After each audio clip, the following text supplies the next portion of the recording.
अस्सलाम वालेकुम दोस्तों, मैं हूं मिसेस खान और आप देख रहे हैं Mrs Khan voice and vlog. उम्मीद है आप सब लोग खैरियत से होंगे और अल्हम्दुलिल्लाह मैं भी बिल्कुल ठीक ठाक हूं। तो इंशाल्लाह आज रात को रमज़ानुल मुबारक का चाँद या तो नज़र आ जाएगा या फिर कल नज़र आएगा।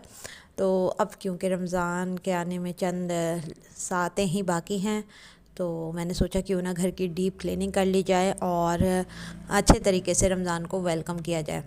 क्लीनिंग और सफाई सुथराई तो हम डेली बेसिस पे ही कर रहे होते हैं और आम रूटीन में ये होता है कि पूरे साल में हर 15 दिन के अंदर मैं दीवारें और पंखे वगैरह साफ़ कर लेती हूँ।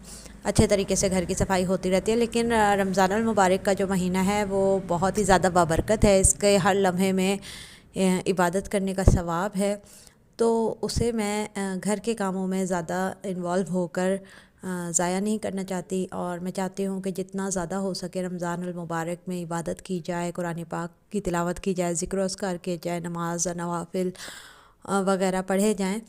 तो इसलिए रमज़ान के स्टार्टिंग से पहले ही मैं घर की डीप क्लीनिंग कर लेती हूँ और तकरीबन तमाम ही ख़वातीन जानती हैं कि डीप क्लीनिंग किस तरह होती है।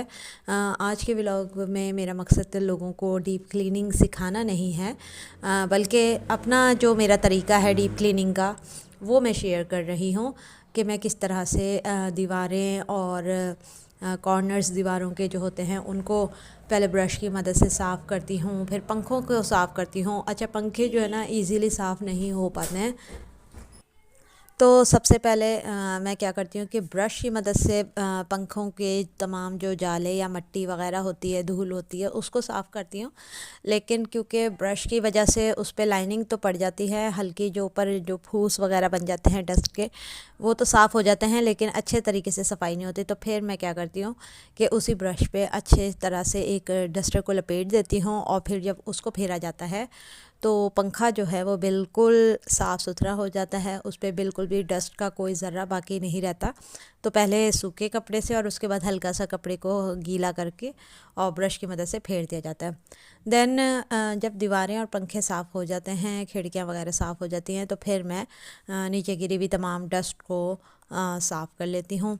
इस तरीके से क्या होता है कि जिस जगह पे जिस रूम में सफाई हो रही होती है वो इकट्ठा साफ़ होता चला जाता है।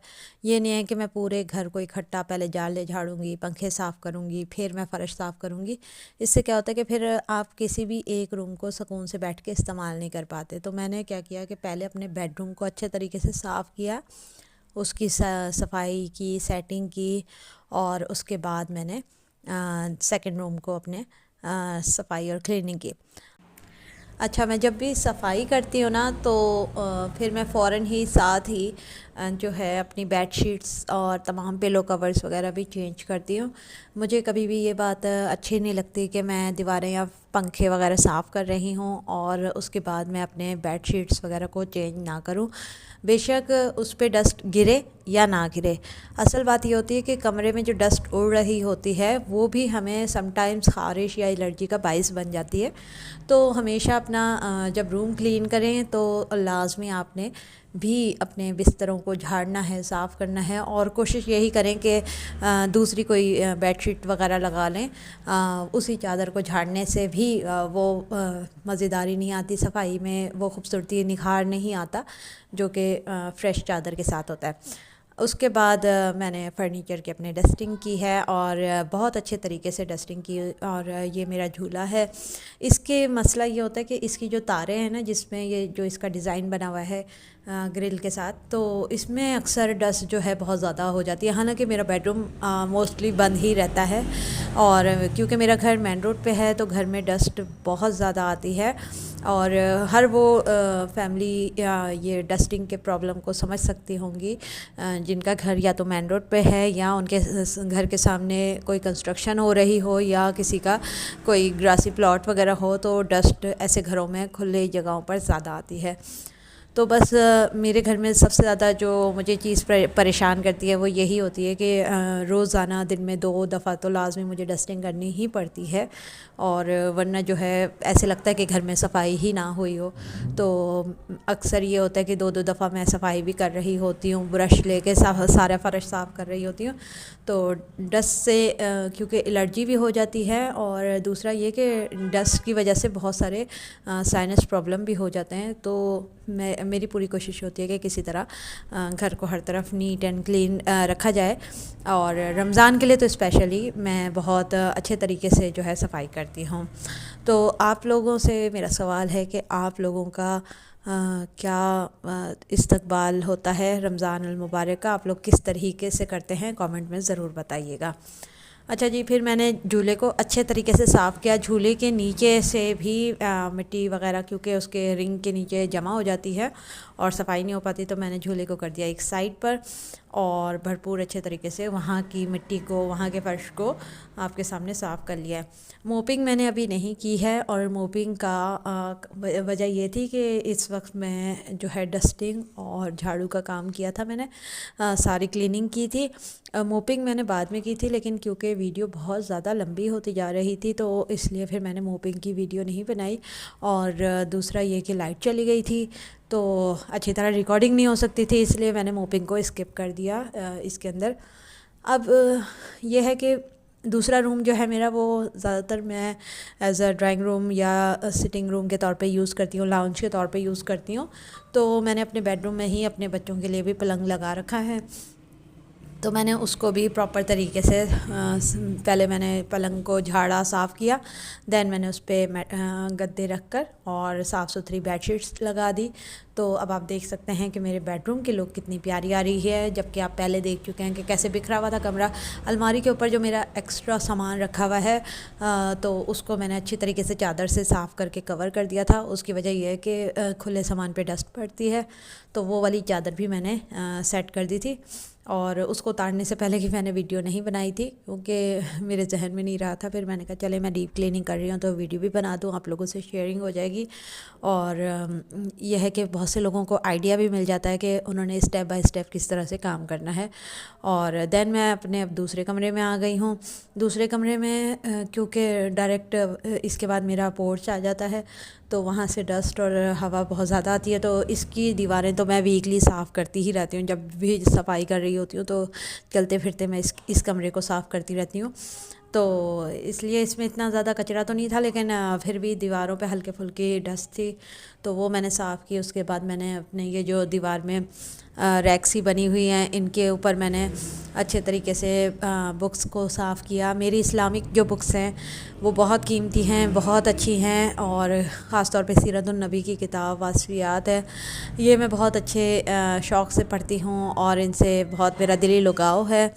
तो इसलिए मैंने इनको अच्छे तरीके से साफ़ करके झाड़ के रखा। अच्छा, इस कमरे से मैंने इसको हटा दिया, और ये है मजमूआ वज़ाइफ़ की बुक। ये मेरे वालिद साहब को उनके किसी दोस्त ने गिफ्ट की थी, और फिर मेरे वालिद साहब ने इस दुनिया फ़ानी से जाते हुए ये मुझे तोहफ़तन दे दी थी, तो मैं इसे पढ़ती हूँ। और अब क्योंकि रमज़ान अल मुबारक में बहुत ज़्यादा इबादत करने का मेरा है दिल कि मैं बहुत ज़्यादा जितना हो सकेगा अपनी कोशिश करूँगी कि मैं पढ़ सकूँ, तो इसलिए अब जिस किताब ने मेरे काम आना है वो मैंने साफ़ करके अपने सामने कर ली हैं। और बाकी जो सीरतुन नबी और सीरत फ़ातिमा तो ज़हरा रज़ी अल्लाह तआला अन्हा की बुक है, इनको मैंने साफ़ करके बॉक्स में रख के अपने रूम में अपनी अलमारी में रख लिया है, ताकि ये डस्ट से गंदी ना हो, और जिस वक्त मुझे पढ़नी हो तो मैं इनको निकाल के साफ़ सुथरी किताबों को पढ़ लूँ। क्योंकि अक्सर ये भी होता है कि रोज़े की हालत में जब हम कोई किताब उठाएं और बाहर उस पर कोई डस्ट आ गई हो तो फिर उसको सांस में तकलीफ़ हो जाती है रोज़े की हालत में, तो उससे बचने के लिए मैंने ये किया है। तो अब आप देख सकते हैं कि मेरे पास सीरतुन नबी सल्लल्लाहु अलैहि वसल्लम की जो किताब है इसकी 7 जिल्दें हैं, और सातों के साथ मेरे पास मौजूद है। सैयद सुलेमान नदवी ने ये किताब तहरीर किया। उसके अलावा पीर कामिल है जो मैं पढ़ती हूँ, कशफुल महजूब है, हज़रत दाता गंज बख्श अली हजवेरी रहमतुल्लाह अलैह की लिखी हुई किताब है। तो लेकिन इसका आसान तर्जुमा डॉक्टर अज़हर वहीद साहब ने किया है, तो ये उसका पहला हिस्सा है मेरे पास, उन्होंने हमें तोहफ़ा दिया था। और ये है गुनियात तालिबीन, ये शेख अब्दुल कादिर जिलानी रहमतुल्लाह अलैह, जिन्हें दुनिया गौस पाक या गौसुल आज़म के नाम से जानती है। तो बस ये वो बुक्स हैं जो मैं पढ़ती हूँ। और ये है हज़रत वासिफ़ अली वासिफ़ की किताब वासफ़ियात। इसमें इनकी 3 किताबों का मजमूआ है। दिल दरिया समंदर है, हर हकीकत है, और एक और है। तो ये मैं जो किताब है ना पढ़ती हूँ। और पहले मैंने इसमें से हर हकीकत अपने स्कूल टाइम पे पढ़ी थी, तो उसके बाद फिर मैंने इस किताब को घर पे पढ़ना शुरू कर दिया। ये भी मुझे तोहफ़तन मिली थी। दिल हर कतरा भी मुझे डॉक्टर साहब ने तोहफ़े में दी थी। तो ये वो बुक्स हैं जिनसे हमें अपने इस्लाह करने का, अपने अखलाकियात को सुधारने का, अपने बातिन को साफ़ और पाक करने का जो है तरीक़ा मिलता है, और गौर व फ़िक्र करने का तरीक़ा मिलता है, अल्लाह ताला के क़ुर्ब का तरीक़ा मिलता है। तो ऐसी मुफ़ीद बुक्स मैं चाहती हूँ कि आप लोग भी पढ़ें। और किताबें पढ़ना, किताबों से दोस्ती करना बेहतरीन काम है इस दुनिया का। वो भी आपको बहुत कुछ उससे सीखने को मिलता है, और आप जो हैं एक अच्छा लाइफ स्टाइल गुजार सकते हैं इल्म हासिल करके। ना कि आप फ़जूल कामों में, टीवी में, मोबाइल में इधर उधर वक्त ज़ाया करें। आप अच्छी किताबें पढ़ें और उसको अपनी ज़िंदगी में अप्लाई करें। तो जनाब, यहाँ पे मैंने अपनी सारी बुक्स को बॉक्स में रखा, और रखने के बाद मैंने देखा कि इन्हीं बुक्स के दरमियान से जो है मुझे अपने स्टूडेंट्स का दिया हुआ एक टीचर डे के मौके पर लास्ट ईयर एक कार्ड था, तो वो भी मैं आपको वीडियो में आगे शेयर करती हूँ। तो वो मैंने रखा। फिर किताबों की सफाई के दौरान ही वहाँ से मुझे पेट एनिमल जो मेरी कैट्स हैं उनके पासपोर्ट मिल गए, और काफ़ी सारी चीज़ें वो जो मेरी नज़रों से ओझल हुई थी काफ़ी दिनों से, उन सब को मैंने समेटा है, और समेट कर मैंने अच्छे तरीके से रख दिया है संभाल कर। अब यह है कि कल हो या परसों हो रोज़ा, तो मैं इजीली अपने इबादत भी कर सकूँगी, रोज़ा भी रख सकूँगी, और अपने बच्चों को पढ़ा भी सकूँगी। अच्छा, ये वाली जो किताब आपको नज़र आ रही है वीडियो में, ये है इको प्रेशर की किताब। और हमारे हाथों में जितनी भी नसें होती हैं उनके ज़रिए हमारे जिस्म के किसी न किसी हिस्से की तकालीफ़ को हम दूर कर सकते हैं। और ये है वो कार्ड जो मेरे स्टूडेंट ने मुझे दिया था टीचर डे के मौके पर। ये उसने ख़ुद बनाया था एक कार्ड, और एक उसकी बहन ने मुझे बना के दिया था बेस्ट टीचर का। तो बच्चों की मोहब्बतें हैं, अल्लाह ताला उन्हें जज़ाए खैर अता फ़रमाए और दुनिया आखिरत में कामयाब करे। और बच्चों की मोहब्बत है, और हमारे दिल से उनके लिए दुआएं निकलती हैं।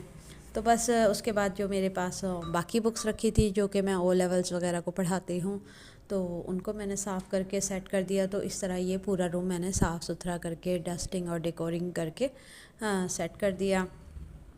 और ये जो पासपोर्ट मुझे बहुत दिनों से मिल नहीं रहे थे, इनको भी मैंने संभाल लिया। अब यह है कि किसी को अगर कभी मैंने ये पेट देनी भी हुई तो मेरे पास ये मौजूद होंगे उनको देने के लिए। पासपोर्ट मैं काफ़ी दिनों से इनको तलाश कर रही थी। तो बहरहाल डस्टिंग और डीप क्लीनिंग का ये भी फ़ायदा होता है कि बहुत सी वो चीज़ें जो आपकी नज़रों से ओझल होती हैं वो भी आपको मिल जाती हैं। तो बस आप लोग भी अपने घरों में रमज़ान के इस्तक़बाल की तैयारियां करें, अपनी दुआओं में हमें याद रखा करें, अपने घरों को अपनी जन्नत बनाएं, अपने घरों को शादोबाद रखने के लिए दिन रात कोशां रहें, क्योंकि हासिदों के हसद से और बुरे लोगों के शर से अल्लाह ताला हम सबको बचा के रखे। हम तो अपने दिल की बात हर एक से शेयर कर लेते हैं, लेकिन लोग जो हैं वो इस तरह नहीं करते। बहुत से ऐसे हासिदीन भी होते हैं जो हमारी खुशियों को देखकर, हमारी कामयाबियों को देखकर जलते हैं, या वो मौके की ताक में होते हैं कि हमारी कहीं से कोई कमज़ोरी मिल जाए और वो हमारे घरों में दरारें डाल दें। तो कोशिश यही करें कि अपने आप को अपने घर में मसरूफ़ रखें, अपने घर को साफ़ सुथरा रखें, अपने दिलों को साफ़ सुथरा रखें, इबादत में अपने आप को मसरूफ़ रखें, अपने बच्चों की अच्छी तरबियत करें। और अब क्योंकि रमज़ान मुबारक में मेरे बच्चों के एग्ज़ाम चल रहे हैं, तो रोज़े के अलावा मेरी जो है उनके साथ ज़्यादा टाइमिंग गुजरेगी पढ़ाने लिखाने में। तो इस तरह मैं घर की डीप क्लीनिंग से फ़ारिग हो चुकी हूँ। और ये जितने भी कपड़े थे जो डस्टिंग और डीप क्लीनिंग के बाद अलहदा किए हैं, तो इनका बहुत सारा रश लग चुका है, तो अब मैंने लगा लिया है वॉशिंग मशीन। सो बस यही था मेरा आज का व्लॉग। नेक्स्ट व्लॉग तक के लिए दीजिए इजाज़त। अल्लाह हाफ़िज़।